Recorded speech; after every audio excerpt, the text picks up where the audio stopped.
These guys. Still learning with a couple of these things.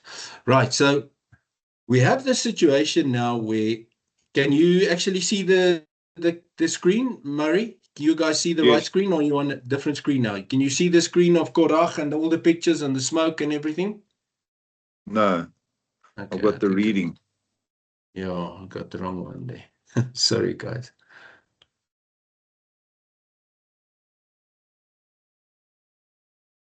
There we go. Yes. All right, super. Thank you very much. So, just to recap, Korach was sitting at the entrance of his tent. Korach was stirring up a few men, and all of these men were ready. They united in their discontent. The group resolved to approach Moshe and confront him.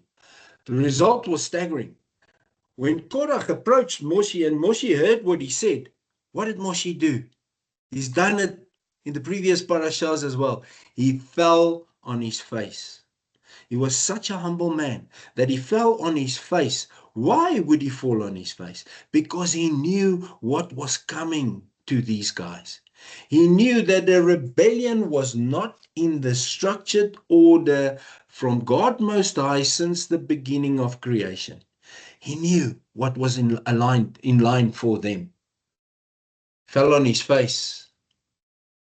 Then he said, after a while, "Come back tomorrow, Korach, you and all your men. Yudai will make known who belongs to him and whom he has chosen."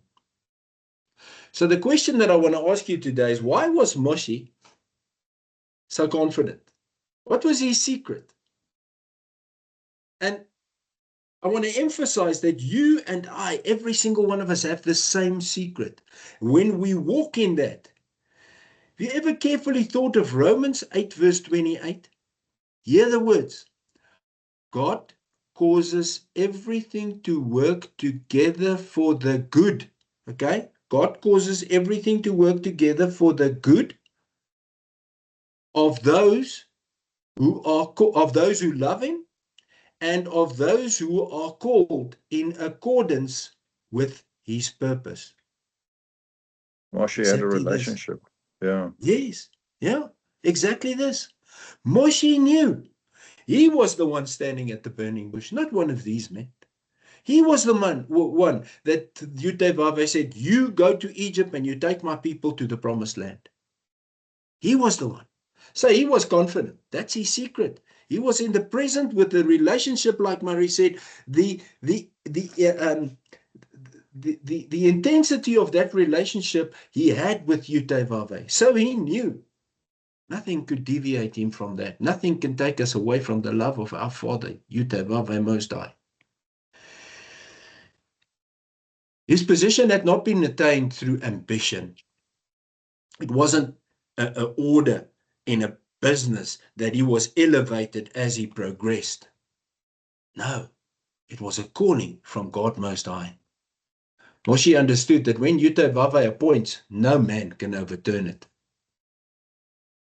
And when Yudai has not appointed, no man can change that. No man can establish that. Isaiah 14 verse 27 reads, and it's, what is always great is as I work through the parasha of the week, the Father always gives me these scriptures that confirms exactly what we are busy with in this time. Here, this scripture that aligns exactly with this parasha. Yudai Tzavahot has made his decision. Who is there that can stop him? He has stretched out his hand. Who can turn it back?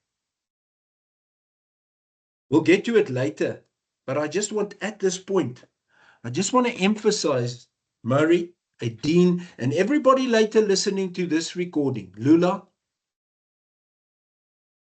Yudai has appointed you for something. He has created you for a purpose and a calling.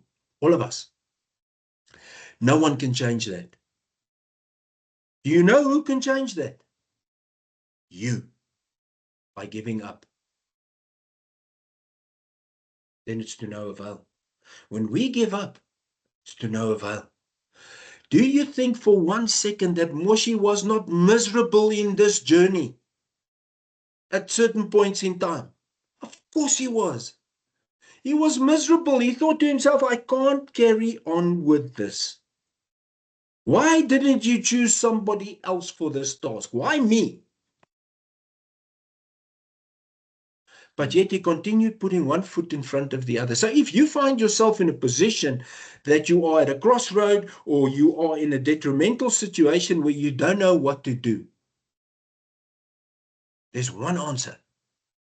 You will find the answer to what you are to do on your knees. When we asked in the beginning of this teaching, when we asked the Father, this fellowship gathering, when we asked the Father to bring the broom of fire from the Holy Spirit to sweep clean everything that's inside of us, when we enter, that comes from the throne room of heaven, that broom of fire. And let me tell you, if you enter that broom of fire and you sit at the feet of Most High, on your knees, flat, or you even prostrate yourself like Moshe at his feet, you will find the answer. And I'm going to show you today through the answers that God gave us in this week that He is there for us. So don't dismay, don't give up, don't be discontent, don't think that He disregards us. He loves us. Therefore, Moshe did not need to defend his calling. He simply entrusted the matter to the one who called him. Because he knew no one can change if God calls. No one can change if God has decided. We know what happened next. Yudavave rendered his judgment, revealing before all Israel whom he had chosen and whom he had not. What began as a challenge to Moshe's authority was ultimately a challenge to the authority and appointment of Yudavave himself, because they did not just question Moshe, the leadership that Yudavave placed, they questioned the leadership of Yudavave himself. And here what happened. Numbers 16 verse 31 explains clearly. Moshe told them, Moshe saw this vision from God Most High, what exactly will happen to Korach. We discussed it in Midrash on Thursday night, and it was incredible that when Moses told them about the vision that he saw, the moment he spoke the last word, exactly what he said happened. Why? Because he was connected with the Spirit of God Most High. The earth opened up. And these 250 men with their families went straight into Sheol. Sheol is the Hebrew word for hell. I went straight into Sheol. All 250 killed, and that's not all. That's not all. Even fire, we'll discuss it just now, but even fire came and consumed them. They all died. 250 people that rebelled against the order, the structured order of God Most High, a pattern of creation, all died. And we might think that's harsh. But God had a certain vision that had to be fulfilled through Israel. And if He allowed that, that would have pulled the vision out of the way. That's why many times in our lives, friends of ours or people will come across our path and say, why are you doing this? Why are you allowing that you are pulled away from your purpose, your calling? Why are you allowing it? Why are you entertaining certain things, even if it is that we have to take a harsh stand against other people? We have to stay aligned with what God wants, because the most important thing is what God wants, not what people want. What God wants. Another thing that I just want to reveal from this parasha, a treasure, is that, and this is so fantastic to me, that Yudavave had enough of the people. He says, I had enough of these stiff-necked people. I want to destroy all of them. And who intervened? Moshe once again fell on his face, said, please, Father, allow them. Again, we spoke about 2 midrashes ago, we spoke about what an incredible salesman Moshe is, because every time he sells a concept to Yutevave not to destroy everybody. And Yutevave listens to him because he considered him a friend. So think of this. James 2 verse 23. The other night I was asked to share my testimony and I shared it with people and I said, one night I was awoken. And God said to me, go and read James 2 verse 23. Now when God speaks to you, you think of nothing. You just blank. So I couldn't even think what was written in there. And I opened my Bible and I read. And the passage of the Tanakh, the Old Testament, was fulfilled. And it was credited to his account as righteousness. He was even called God's friend.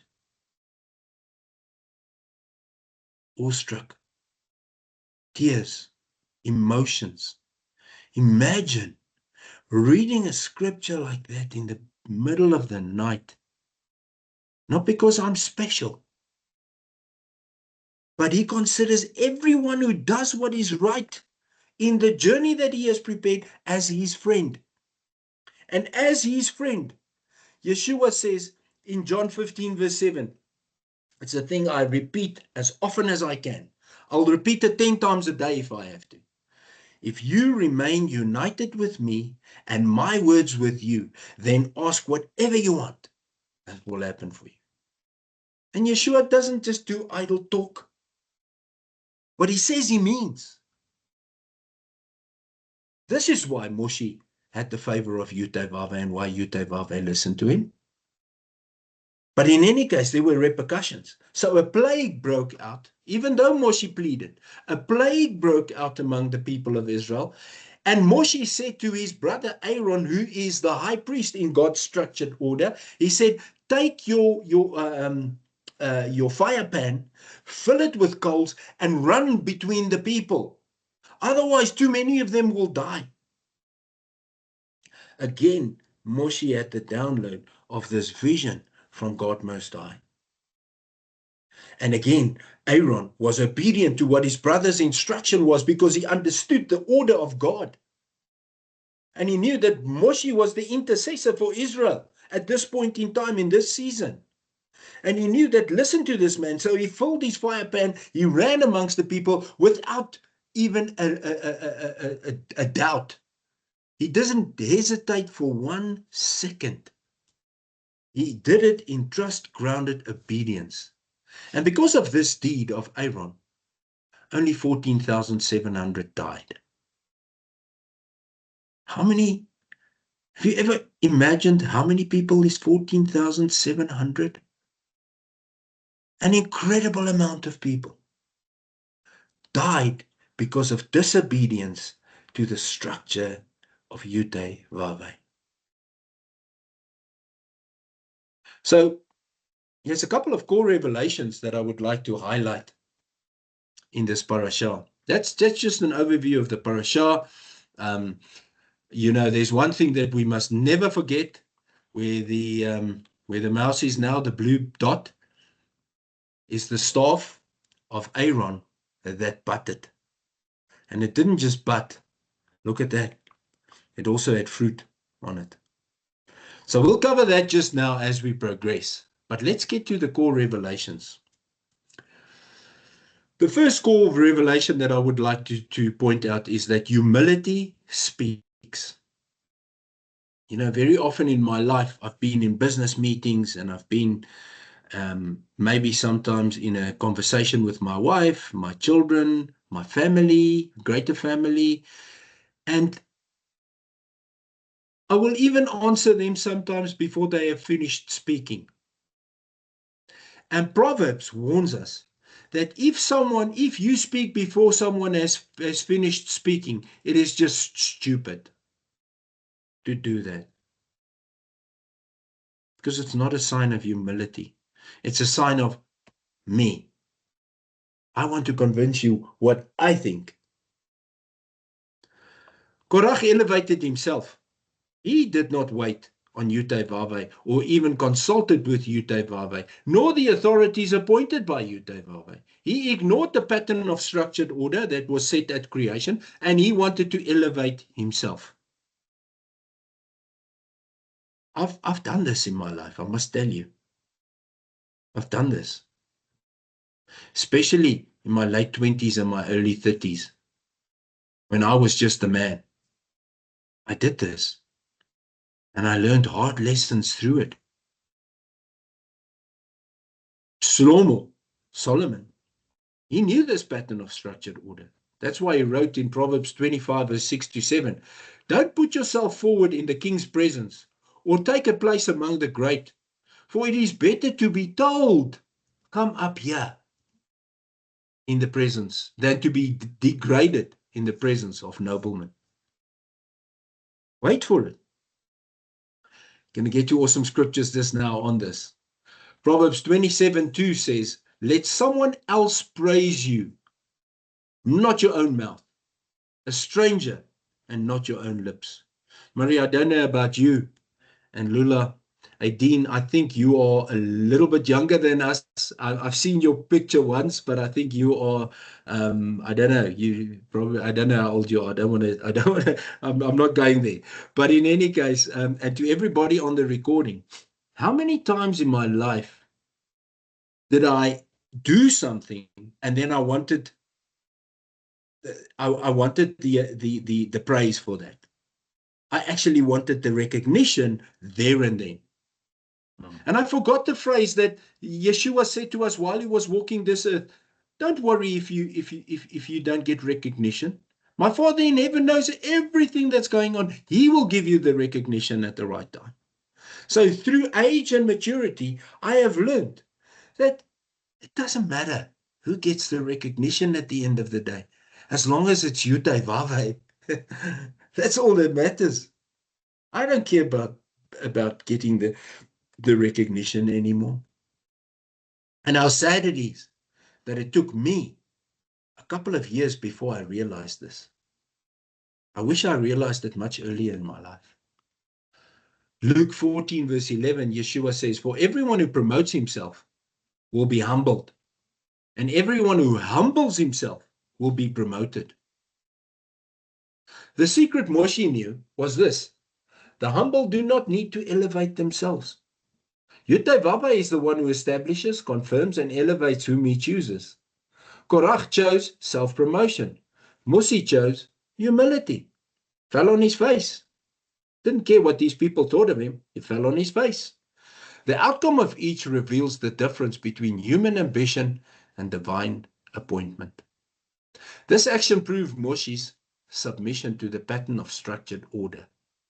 The pattern of structured order. We'll get to the patterns later and how we can abide in those patterns and be elevated.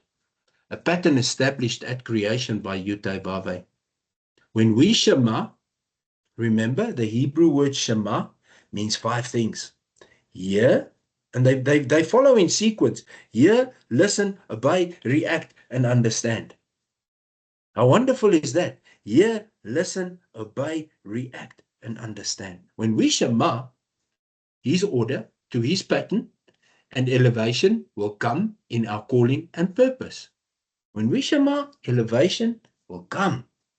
Romans 8:28, we already discussed that, confirms this.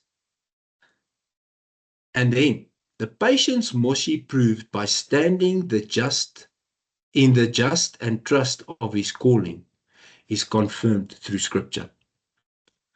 Ever heard of 1 Peter 5 verse 6?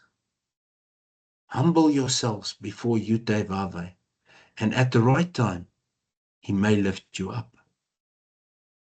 And James 4 verse 10 is always a confirmation of this. Humble yourselves before the Lord, and he will lift you up. Second revelation that I want to point out in this parasha is the strange fire that we again encounter, as we encountered this with Avihu and Nadav in Leviticus 10 verse 1 to 2. Remember, they neared Yutevave, and because they were not in a line with the order that he said is to be, when they approach him, they were destroyed by the strange fire. They died on the spot. Again, we hear in this parasha that the 250 were destroyed by this fire because they acted outside the order of Yutevave, and the strange fire destroyed them. The third revelation is that first fruits belongs to Yud-Teh-Vav-Veh. The best belongs to Yud-Teh-Vav-Veh. To the Levi, the chosen for service in the sanctuary. So the best belongs to God, and the way that they could produce it to God was by applying it to the Levi. And that's the only way they could do it. So even today, do we bring our first fruits to Yud-Teh-Vav-Veh? The Levi again had to tithe 1/10 of whatever they received. So nobody's exempted from giving the best to Yud-Teh-Vav-Veh, giving the first to Yud-Teh-Vav-Veh. I help so many people with budgets and planning of businesses and so forth. And the first thing that is on that Excel spreadsheet is to tithe. Why do I do that? Because I stand in a promise that's given in the word of Yud-Teh-Vav-Veh in Malachi 3 verse 10. A promise. And this promise says, bring the whole tenth to my house, so that there is food in my house. See, the Levi, there's food in my house because they were allowed to eat it. And put me to the test, says Yud-Teh-Vav-Veh. See if I will not open for you the floodgates of heaven and pour out for you a blessing far beyond your needs. So once again, we have the choice. We can be a Korach and do it to be recognized, or we can say, no, we're doing it because we simply want to be in God's order. The promises are there. They will come.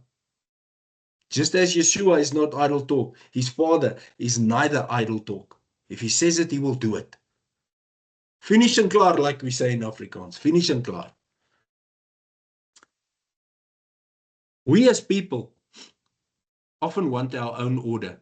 So I want to emphasize there, the king they want, a king they want. Everybody in Israel wanted, or not, I can't say everybody, but the people of Israel, the majority of people wanted a king. They wanted a king so that they could see this king and be sure that they could near this king, or they could go to this king and see, okay, this is our king here on earth, because they could not see God, Yud-Teh-Vav-Veh, who is their king. Now they wanted a physical king. Yud-Teh-Vav-Veh did not make the decision to give them a king. The people made the decision. So was it in Yud-Teh-Vav-Veh's structured order to have a king? No. But because of the people and his love and his grace, he decided to entertain that. And he chose for himself a king. The king's name was Saul. And Murray pointed out the other night that something extremely relevant is that Saul was not chosen by God as David was. Often in the word we hear that David was a man to God's heart. Saul, on the other hand, was chosen. Yes, God told Samuel to go and anoint him. But it was because of the pressure of the people.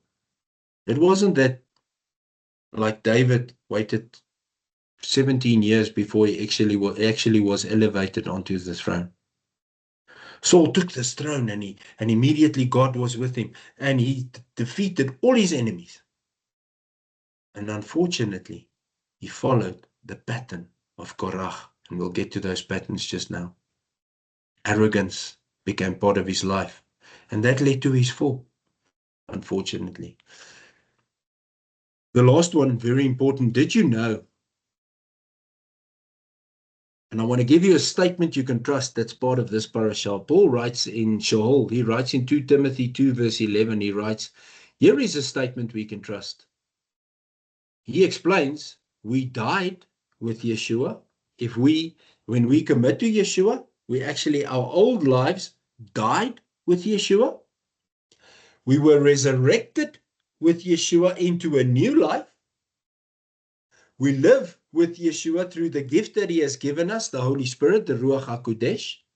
And we will rule with Yeshua when he is appointed by the Father in Revelation 2:20, verse 4 to 6. We will rule with him. And then the last revelation that I just want to emphasize before we get to the truths that we can walk out in this week is that Jude verses 24 and 25 is another one of those promises. New covenant, New Testament, relating to the Old Testament. So we must realize that the time that the Talmidim, the disciples of Yutevave, wrote the letters, there was just a Tanakh. There was just an Old Testament. There was no New Testament. Much later, 1,000 years later, the New Testament was compiled. So he wrote, and he said, we glance over it with no second thought, or read, or pause, or read again, and then we can stand on it. Yutevave through Yeshua will keep us from falling. In his eyes, we are without defect, and his Shekinah presence, to him be the glory now and forever. So in other words, what I'm emphasizing here is, he points out in Jude 24 and 25, that Korach and all the others that rebelled against God fell. But when you stay aligned with God, you and I, we will not fall. I think it's Psalm 37, isn't it? He holds us by the right hand so we will not fall headlong. We will stumble, but we will not fall headlong. There's truths for us to take home and to walk and to live by. And I want to emphasize 3 patterns today. 2 patterns that we follow and must follow, and 1 pattern that we should avoid at all cost. So what is the pattern?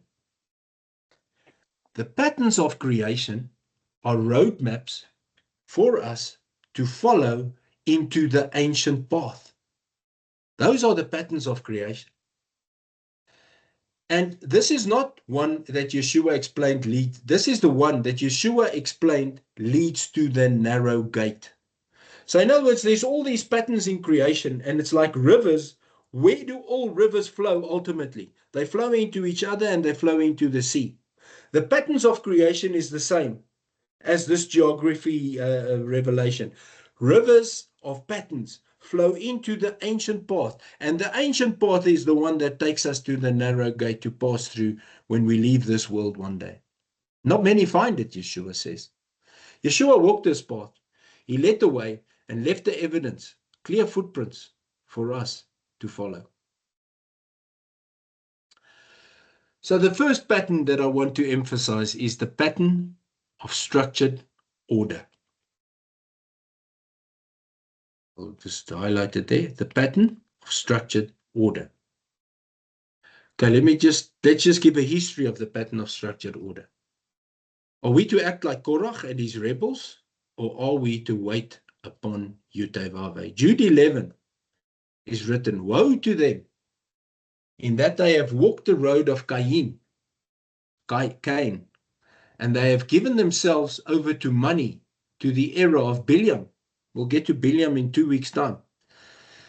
That they have been destroyed in the rebellion of Korach. So if we decide that this pattern of structured order is not for me, I'm not in for that. Destruction is what lies ahead.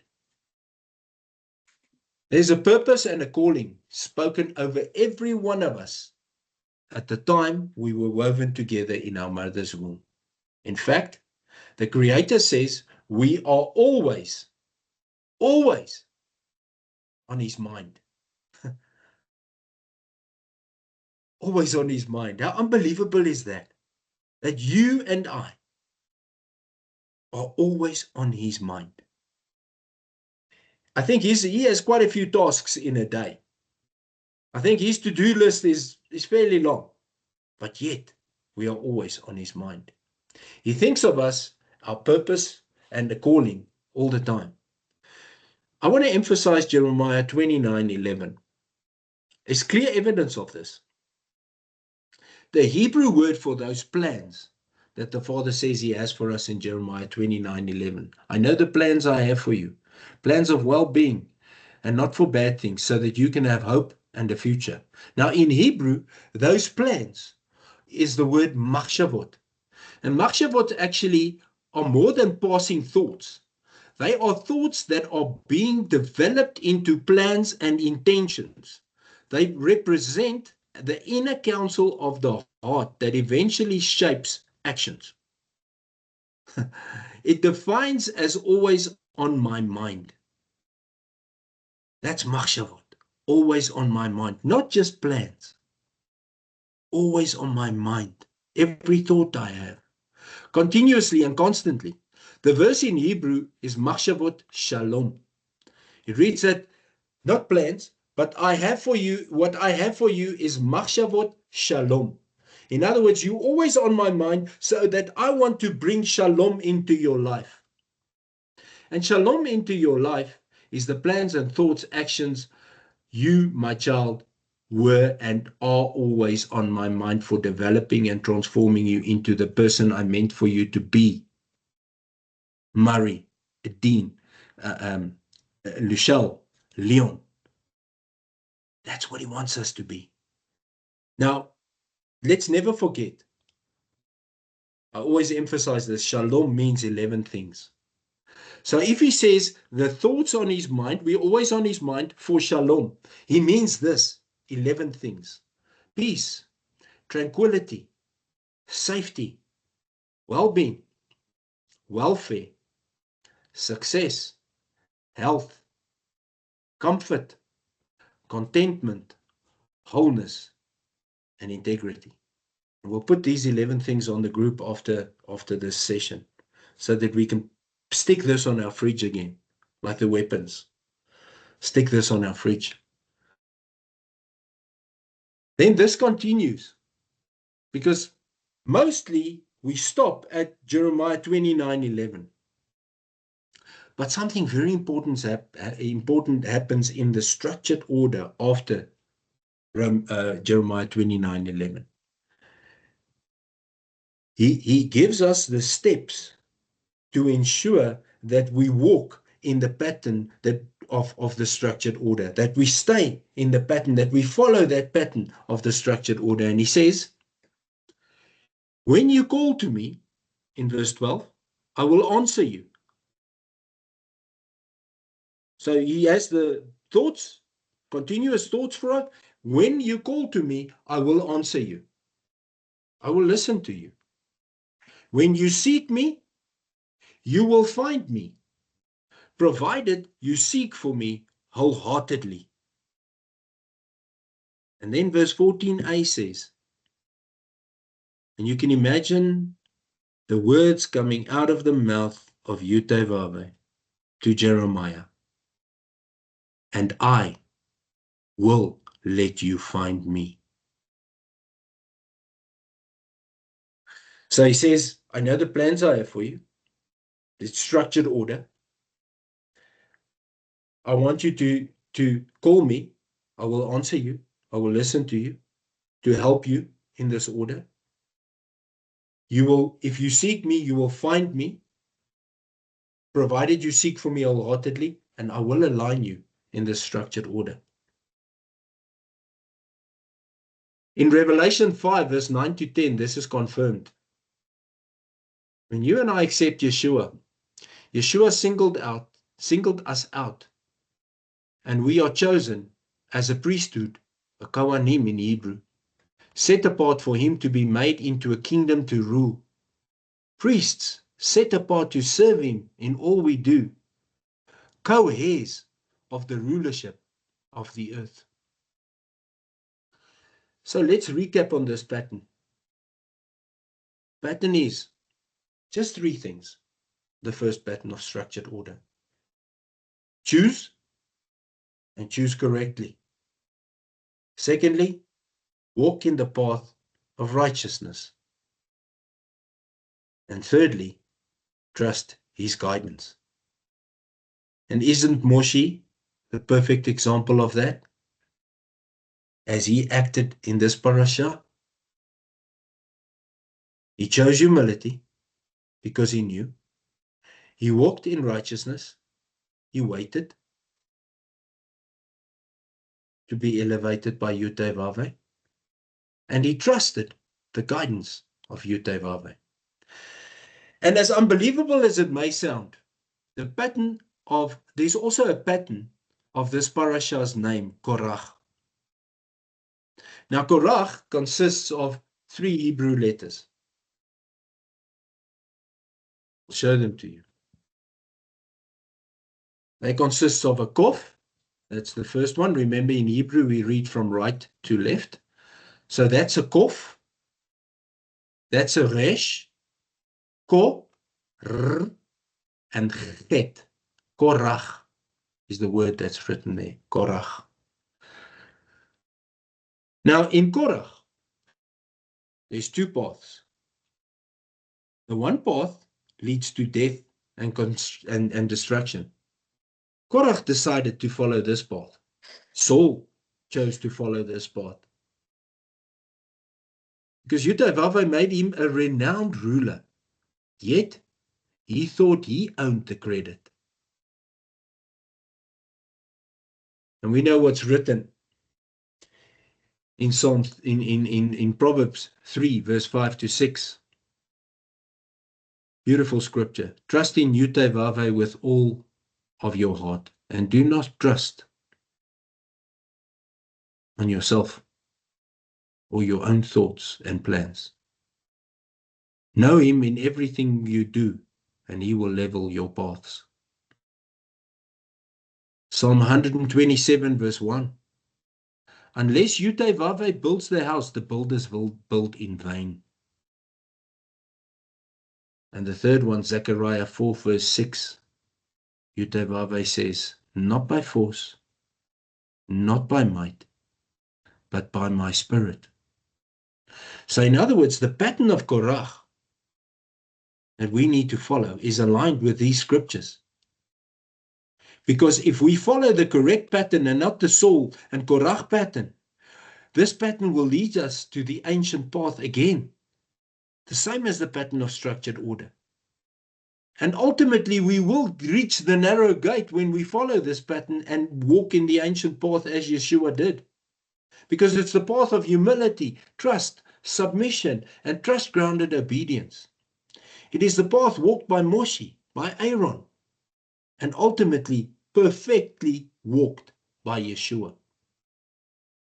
The question before us is very simple. What will we choose? Will we choose the pattern of Korach? You know, it's like, again, so often in the word, Moshe says, choose life or death. Jeremiah 6, verse 16, stand at the crossroads and choose the ancient path. And the people of Israel said, we will not choose it. Stubborn. So when you and I are in this characteristic of stubbornness, we might choose the wrong path. It's best to come from a place of humility. And sometimes, if we are humbled by God with force, understand why he's doing it. Because he does not want to lose you or me. So the pattern that leads to life, the pattern of Korach, the Moshe, Aaron, David, Yeshua pattern, is very straightforward. Strive for holiness, because Kof is the first letter of the word Kadosh. And Kadosh in Hebrew means holiness. So now that we are in this time frame between Shavuot and Yom Teruah, the Feast of Trumpets, is a time to strive for the holiness, to get rid of anything that is in the way of myself and Yud-Teh-Vaveh. Beresh,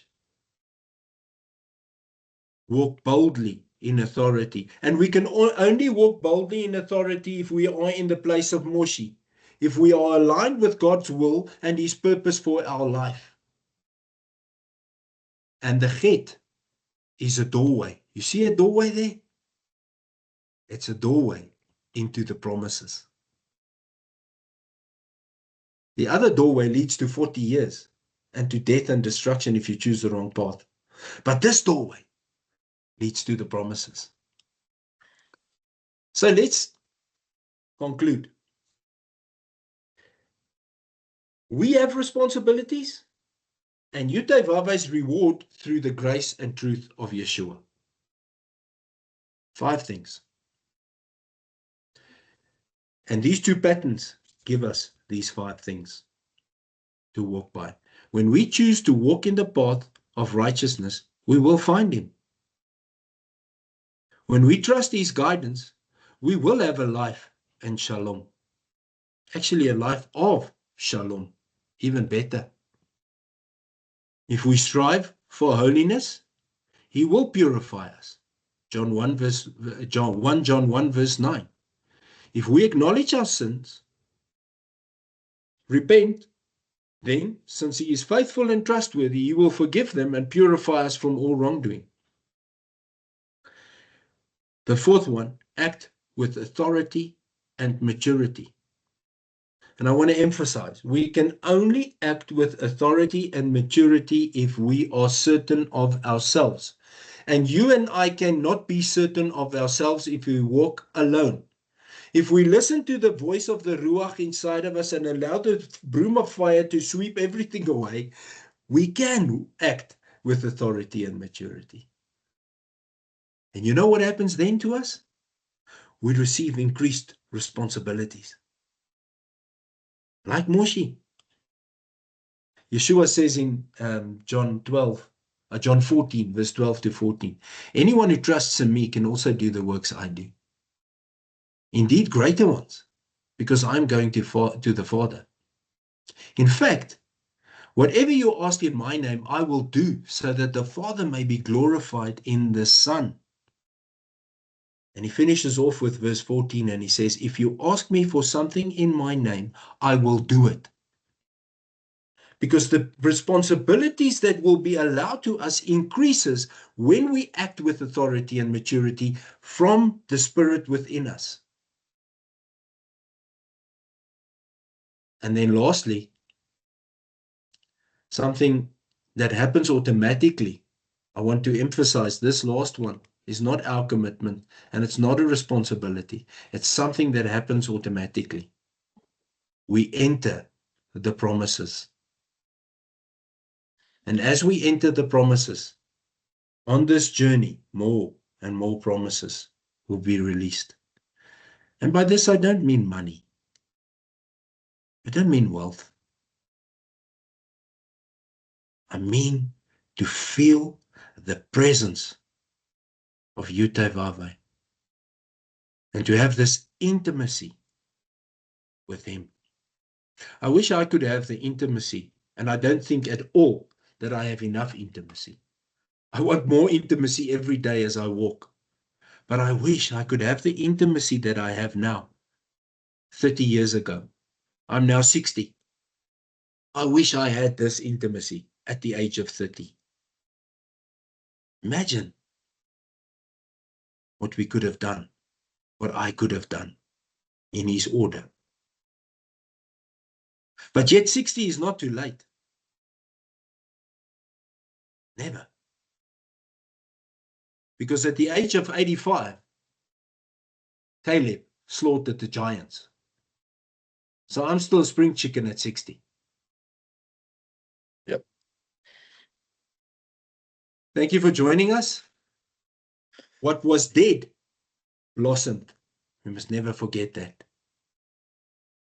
What was dead inside of us will blossom when we sweep clean, when we allow the broom to sweep clean. You're welcome to contact us if you have any questions or email us.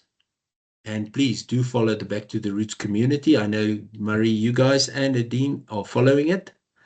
But yeah, anybody listening to the recording, please follow it as well. Thank you.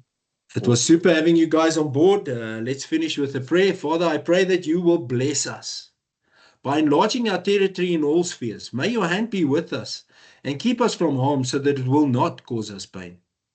And we stand in faith and trust for 1 Chronicles 4 verse 10. God granted his request. So as you did with Jabez, we stand in this, that ours will be done too. Our request will be heard. In the mighty name of our Messiah, Yeshua. Shabbat Shalom, Aideen, Murray, Lula. May you guys have an awesome day further. Enjoy lunch. Enjoy everything that you do in the mighty name of Yeshua. Shalom, shalom. Amen. Thank you, Lawrence. Thanks. Cheers. Cheers, guys.